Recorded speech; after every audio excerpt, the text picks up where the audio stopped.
Selamat pagi, Mbak. Perkenalkan, saya Harde, staf HRD dari PT XYZ. Selamat pagi, Pak Harde. Perkenalkan, saya dari tim Pusren. Ada yang bisa kami bantu, Pak? Begini, Mbak. Saya mau konsultasi terkait bagaimana saya menyusun rencana tenaga kerja atau RTK perusahaan untuk dilaporkan ke Dinas Tenaga Kerja. Mungkin bisa dibantu ya, Mbak? Baik, Pak Harde. Memang masih banyak perusahaan yang bingung dan kesulitan dalam menentukan besaran SDM yang sesuai dengan kebutuhan. Dengan senang hati akan saya jelaskan. Pertama, saya jelaskan dulu dari aspek hukum atau regulasinya ya. 1. Undang-Undang Ketenagakerjaan Nomor 13 Tahun 2003 Pasal 7. 2. Peraturan Pemerintah Nomor 15 Tahun 2007 tentang tata cara memperoleh informasi ketenagakerjaan dan penyusunan serta pelaksanaan perencanaan tenaga kerja. 3. Peraturan Menteri Tenaga Kerja dan Transmigrasi Republik Indonesia Nomor 17 Tahun 2010 tentang perencanaan tenaga kerja mikro. 4. Peraturan Pemerintah Nomor 33 Tahun 2013 tentang perluasan kesempatan kerja. Dan 5. Peraturan Presiden Nomor 57 Tahun 2023. Peraturan-peraturan yang saya sebutkan tadi adalah landasan hukum RTK Mikro.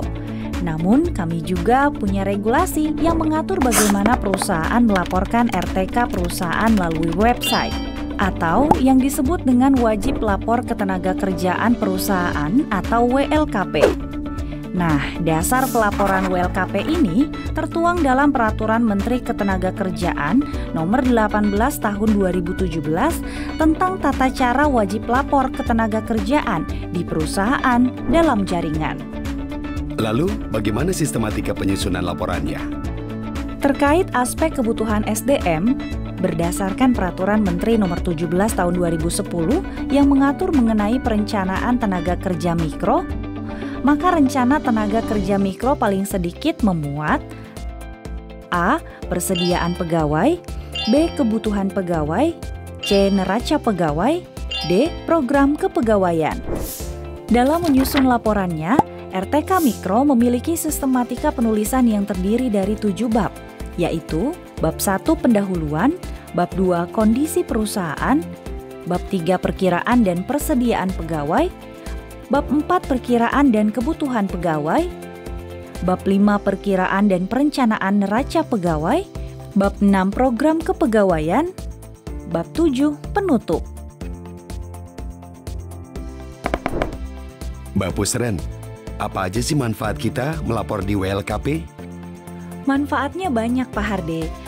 Adapun manfaat dari menyusun laporan ini adalah mengoptimalkan daya guna tenaga kerja, serta untuk mendukung pencapaian kinerja yang tinggi pada instansi lembaga atau perusahaan terkait. Mbak, kalau RTK perusahaan sudah dibuat, lalu selanjutnya bagaimana? Oh iya, Pak Harde. Yang tak kalah penting, kita juga wajib mengetahui peran masing-masing instansi. Di antaranya Kemnaker, Dinas Provinsi, Dinas Kabupaten Kota, dan perusahaan. Kemnaker bertugas untuk menyusun pedoman perencanaan SDM, membina aparatur provinsi dan kota, serta menyiapkan akumulasi PTK sebagai bahan perencanaan SDM nasional. Dinas Provinsi bertugas untuk mendorong perusahaan dalam perencanaan SDM, membina aparatur kota, serta menyiapkan akumulasi PTK sebagai bahan perencanaan SDM provinsi. Dinas Kabupaten Kota bertugas untuk mendorong perusahaan dalam perencanaan SDM, melakukan pembinaan penyusunan perencanaan SDM perusahaan, serta melaporkan perusahaan yang telah melakukan penyusunan SDM. Perusahaan bertugas untuk menyusun dan melaksanakan perencanaan SDM, secara periodik melaporkan PTK kepada dinas terkait, setahun sekali melaporkan PTK secara online ke Wajib Lapor Ketenagakerjaan Perusahaan atau WLKP. Ya.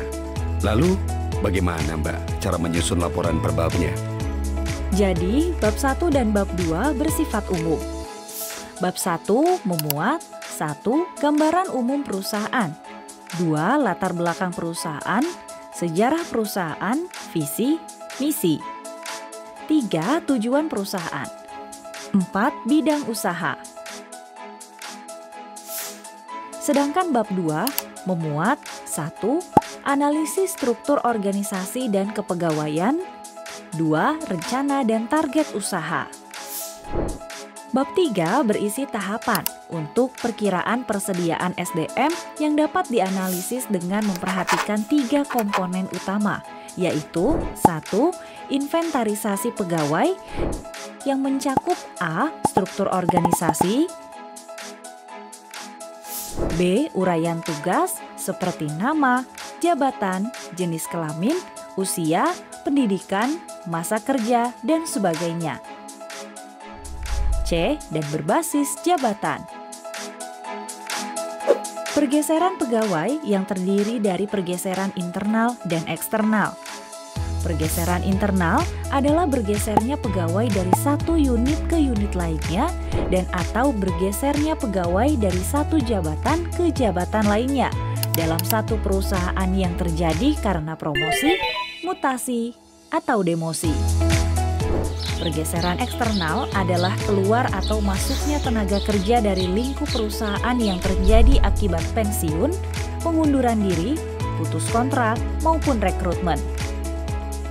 3. Perkiraan persediaan pegawai.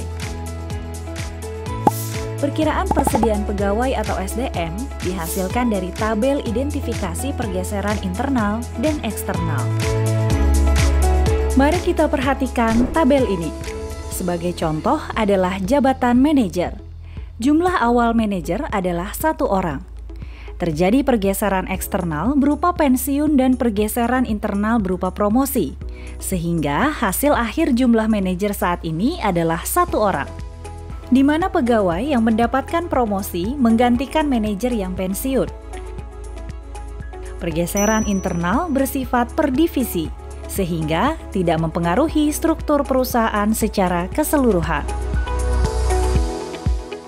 Yang saya jelaskan ini adalah 3 bab dari 7 bab sistematika penulisan laporan ya Pak Harde. Nantinya, bila sudah lengkap, perusahaan wajib melaporkan pelaporan WLKP online secara rutin. Dengan demikian, perusahaan akan lebih mudah menerapkan perencanaan alur SDM yang baik dan benar. Tentu saja, hal ini akan meminimalisir permasalahan yang sering kali timbul terkait perencanaan SDM. Siap, Mbak. Betul sekali. Ayo sahabat HRD, segera susun laporan perencanaan SDM-nya ya. Jangan ditunda-tunda. Dan jangan lupa, secara rutin dilaporkan secara online melalui WLKP ya.